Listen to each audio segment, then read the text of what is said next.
مع حلول شهر رمضان المبارك عاده الله علينا وعليكم باليمن والبركه، تشهد اسواق حماه ارتفاع كبير بالاسعار. هذا الارتفاع شمل جميع المواد الغذائيه بالاضافه الى الخضروات والفواكه واللحوم. يوجد عده اسباب لهذا الارتفاع: اقبال شديد من قبل الاهالي على الشراء في هذا الشهر، بالاضافه الى عدم استيراد اللحوم من الخارج مثل ما فهمنا من الشباب. السلام عليكم. السلام ورحمة الله. الناس عم تشكي ارتفاع اللحوم الفروج بشكل عام.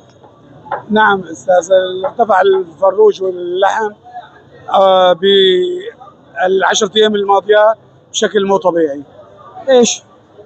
قلة رزق بالمداجن والمربيين وقلة رزق يعني. بس كده عم نفهم بشباب انه كان الاستيراد مثلا مسموح، التقى اثر شيء؟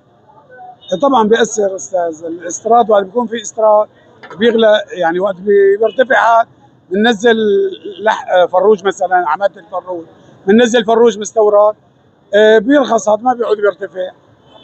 الله يعطيك العافيه.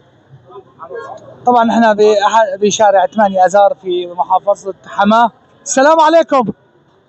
السلام ورحمة الله. الله يعطيك العافيه. الله يسلمك. شلون الوضع؟ الوضع نص على نص.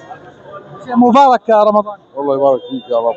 الناس عم تشكي ارتفاع الاسعار اللحوم تحديدا يعني مع حلول الشهر. يا اخي اذا وقفوا الاستيراد الفروج ووقفوا استيراد اللحوم وما في غيرها، هالتجار عم تستفيد، هذول جماعة البرادات الكبيرة وجماعة هذه هي. الله يخلصهم من هالتجار وتطلع عنا، بس الحكومة هي تجيب لنا، ما يستحكم فينا مواطن. الله يجزيك خير. الله يسلمك.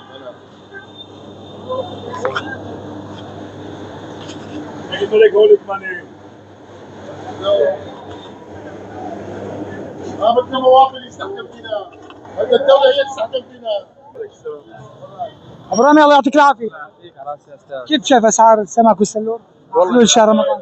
الله يبارك عيد علينا وعليكم خير والصحة والسلامة يا رب. اللهم امين. والله يا استاذ بلش الشيء يرتفع، يعني كان ارخص من هيك وهلا كل ما له عقله، مع انه صار عليه اقبال يعني. اي والله. يعني شو الحل مثلا يضل منخفض الاسعار؟ طالما في سحب يا استاذ تم يغلى والله، لانه صار عليه طلب وارتفاع الفروج اثر علينا فرفع الاسماك معه. الله يجزيك الخير. الله يوفقك. رمضان كريم علينا وعليكم الجميع.